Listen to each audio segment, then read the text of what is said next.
ચોમાસાની ઋતુમાં થતા રોગોમાં મેલેરિયા, ડેન્ગ્યુ, ઝાડા ઉલટી, ન્યુમોનિયા, ટાઇફોઇડ અને કમળાની બીમારીઓ મોટે ભાગે થતી હોય છે. મચ્છરના કરડવાથી ફેલાતા રોગમાં મેલેરિયા અને ડેન્ગ્યુ ફીવર મુખ્ય છે.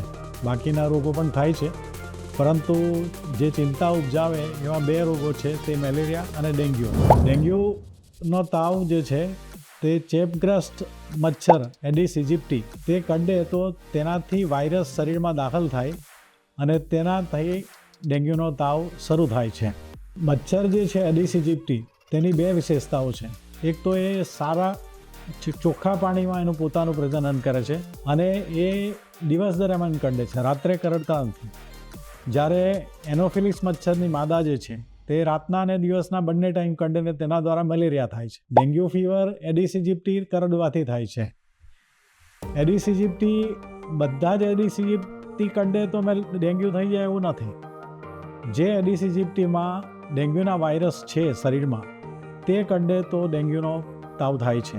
શરીરમાં ડેન્ગ્યુના વાયરસ દાખલ થયા પછી વાયરસ મલ્ટીપ્લાય થાય અને વાયરસ મલ્ટીપ્લાય થયા પછી એના રોગના ચિહ્ન શરૂ થાય.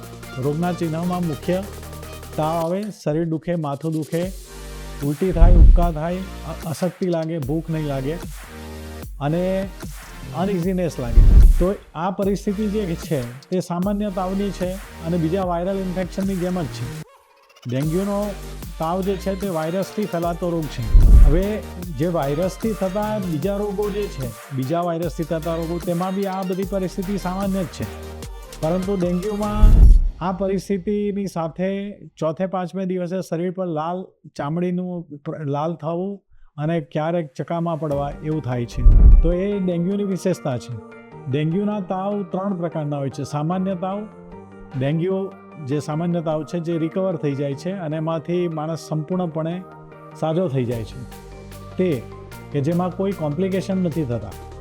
એકવાર તાવની શરૂઆત થાય ત્યારથી તે 8 દિવસ સુધી આ બીમારીનું કાળજી રાખવાની જરૂર છે.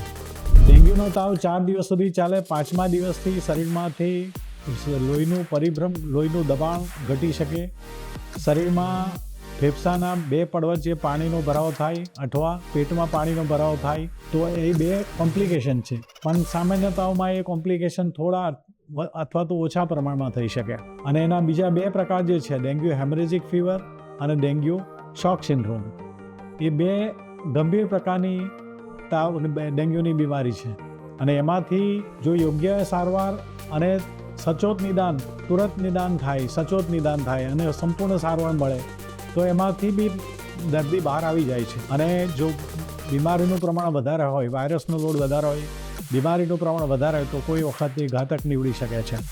પણ એકવાર સંપૂર્ણ સારા થઈ ગયા પછી શરીરમાં એની કોઈ લાંબી આડઅસર હોતી નથી. એટલે ડેન્ગ્યુનો વાયરસથી થતો તાવ, ડેન્ગ્યુ ફીવર, સામાન્ય રીતે જે થાય છે તે મોટે ભાગના પેશન્ટોમાં જોવા મળે છે. ડેન્ગ્યુ હેમરેજિક ફીવર અને ડેન્ગ્યુ શોક સિન્ડ્રોમ ઓછા પેશન્ટમાં જોવા મળે છે. પણ 3 પ્રકારમાં એકવાર સાજો થઈ જાય તો એ શરીર પર લાંબા ગાળની કોઈ અસર રહેતી નથી. ડેન્ગ્યુ વિશેની વધુ વાતો જાણવા માટે હું doctor Harilal Patel, child specialist, Surat Rander road પર મારું એક ક્લિનિક છે અને ગૌરવપદ પાલ પર મોનાર્ક બિલ્ડિંગમાં વિવેક હોસ્પિટલમાં મારું બીજું ક્લિનિક છે. ત્યાં તમે મારો સંપર્ક કરી શકો છો. મારો મોબાઈલ નંબર છે 9825425438. Thank you.